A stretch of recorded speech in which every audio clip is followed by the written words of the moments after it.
Exponents and scientific notation. Exponents tell us how many times the base number is multiplied times itself, just as we saw in squaring and cubing. The 2 and the 3 were the exponents. We talk about numbers being raised to the nth power. Example, the whole number 2, and I put the little number n up above to the right of the number 2. If I tell you that n equals 5, then we would replace the letter n with the number 5, which I have done here. So I have 2 to the 5th power. And then I'll put my equal sign, and I want to break this up so I can see what it represents. And it represents the number 2 times the number 2 times the number 2 times the number 2 times the number 2. I have 5 number 2s showing. So if I were to do that mathematically, let me just quickly tell you what that would become. That would become the number 32. So it's a much larger number than you might think. It is not the same as adding 2 plus 2 plus 2 plus 2 plus 2. That would only be 2 plus 2 is 4, 2 plus 2 is 4. That's 8, 9, 10. So 10 compared to the exponential number, which was 32. All right, here are a few rules. There are a number of rules for exponents, and in fact, the first part of the GED test has a couple of questions on the exponents. So begin to learn these now, and you'll do real well on that first part where you don't get to use the calculator. So one of the very first rules says that any base number to an exponent of 1 is just equal to whatever that base number is. So if I have 5 to the first power, or 5 exponent 1, it just means show me one number 5. And there it is. And so 5 exponent 1 equals the whole number 5. When you are multiplying the same base, meaning in the case of my example here, I have 6 to the 3rd power times 6 to the 2nd power. So when you're multiplying the same base, just add the exponents. So I had 6 to the 3rd times 6 to the 2nd. I'm showing it as the number 6, and then I've got my 2 exponents raised up, and I'm just showing 3 plus 2, and 3 plus 2 is 5. So that would equal 6 to the 5th power. And I could break that down, and I could show 6 times 6 times 6 times 6 times 6. Also, if I went back to these original 6 to the 3rd and 6 to the 2nd power, if I broke them up into what I'm seeing, my first number would represent 6 times 6 times 6. Then I'd still have a multiplication symbol, and then I'd have 6 times 6 again. And if you would realize, I just had 5 number 6s all being multiplied against each other. Now, we know that multiplication and division are opposites. So when you multiply with the same base but different exponents, we add the exponents. But when you are dividing the same base with exponents, I want you to subtract those exponents. So now I've got 10 to the 3rd power divided by 10 to the 2nd power. That's going to end up being 10 to the 3rd, 10 to the number 3 minus 2. That would give me 10 to the 1st power, which we said anything with an exponent of 1 is just the number itself. So 10 to the 10th, just plain 10. Now I want to show you how we start to see these things. We're not going to see it written horizontally with the little division line with the 2 dots. We're going to see it as a fraction. So I have written 10 to the 3rd power, or 10 exponent 3, or 10 cubed. All of those are the same. Fraction bar, and then I've got 10 to the 2nd power, or 10 squared. So because I am dividing, I am to subtract the bottom exponent from the top exponent. So I still get 3 minus 2 gives me 1, and so it's 10 to the 1st power. So that's how you, those are two big important rules. So when you're multiplying and you've got the same base, you're going to add your exponents. If you're dividing and you have the same base, you're going to subtract. All right. Next rule or idea is that when you have an equation or an expression, you first need to look to see if you can combine like terms. So let's look. I have 2x squared plus 4x squared plus 1. Well, the 2x squared and the 4x squared are what we call like terms. Not because of the 2 and the 4, but because the x squared in each of those numbers. If one of them was an x squared and one of them was x, we could not go any further. But because they're both x squared, because they're both being multiplied by the same thing, we can combine. So then it's just a matter of adding, because that's what my middle term symbol told me to do. So 2x squared plus 4x squared equals 6x squared. And then I had plus 1, and that's as far as I can go. Then I have another problem that looks like 4x squared minus x squared. But what you need to realize is that the x squared has an understood number 1 in front of it. Right in front, let me draw this, right in front of the x. So I could say 1x squared. Well, 1 times x squared is still x squared, so that's why they don't show that.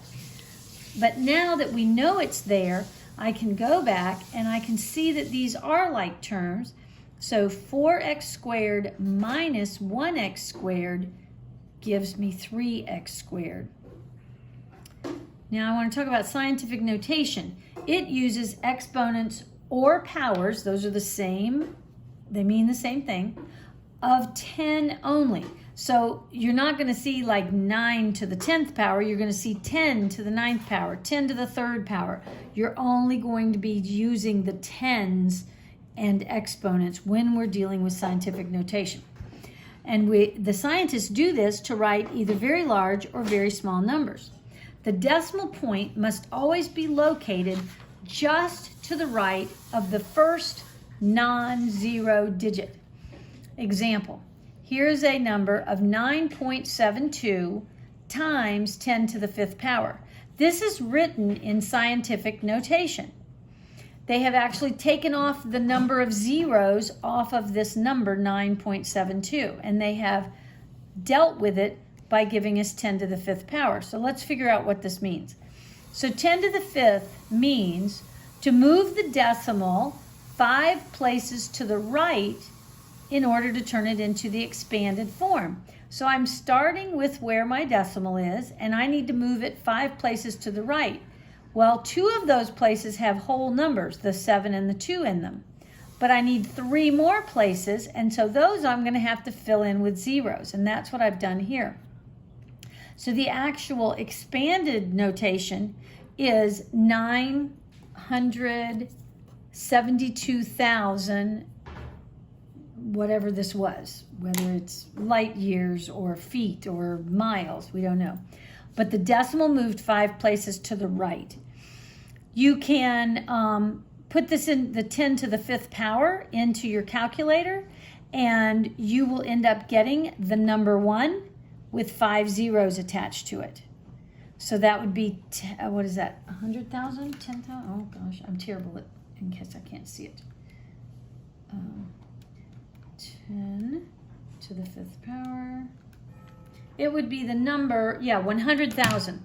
So 10 to the 5th becomes 100,000. But the simple is, if you will keep in mind that the exponents, as long as they're attached to the number 10, are going to tell you, if it's a positive number, how many places to move your decimal to the right.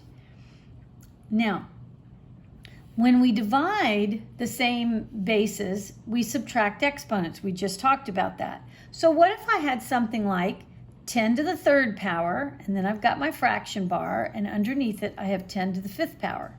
Well, that ultimately equals 10 to the exponent 3 minus the exponent 5, which would give me 10 exponent negative 2. Well, we haven't seen such a thing as that. So let's figure out what that means. Well, let me go back and break this up and leave it in the fractional form before I mess with these exponents. So 10 to the third power will look like 10 times 10 times 10. Then I'm drawing my fraction bar. And then 10 to the fifth power, which is underneath, I'm going to break it up into 10 times 10 times 10 times 10 times 10, 5 of them. When I do what I know to do with fractions, I am looking for the same thing in the numerator and the denominator, and there were 3 groups of 10 over 10. So I am canceling those out. Those are all became the number 1. Well, in the top part of the fraction, there's nothing there except there is an understood number 1. There's always an understood number 1 there. And in the bottom, I now have 10 times 10. Well, 10 times 10 is either 10 squared, but it's also 100. So my new fraction becomes 1 over 100. And if you will realize that these two numbers are interchangeable, so 10 to the negative 2 power, or 10 to the, well, that's probably the best way to say it, 10 exponent negative 2 is equivalent to the number 1/100th. All right, so what both of these mean is that the number divided by 100, here's what I mean. So if I started out with my same decimal of 9.72, and now I'm going to multiply it times 10 to the negative 2. I no longer am doing 10 to the positive 5. I'm doing 10 to the negative 2. So it's the same thing as 9.72 times 1 over 100, which is the same thing as 9.72 divided by 100. So now I'm putting it in the form of a long division problem. I'm putting the 9.72 up under the division bracket. I'm putting the 100 on the outside. I'm showing my decimal. I'm raising it to the top of the division bracket. And I'm starting to divide. And I end up getting the answer of 0.0972. So so the number that I started out with, 9.72, times 2 to the negative 2 becomes 0.0972. Notice that 10 to the negative 2 power tells you to move the decimal to the left toward those negative numbers 2 places. So instead of being behind the 9, I moved it to the left 1 place, which put it immediately in front of the line. Then I moved it 1 more place, which gave me a 0.0972. So the simple is, if you are dealing with a negative exponent on a 10, you are going to move your decimal place that number of places. So if it's a negative 7, you're going to start at the decimal and you're going to move that decimal 7 places to the left. If it was a positive 7, you'll start at the decimal and you'll move that decimal 7 places toward those positive numbers to the right.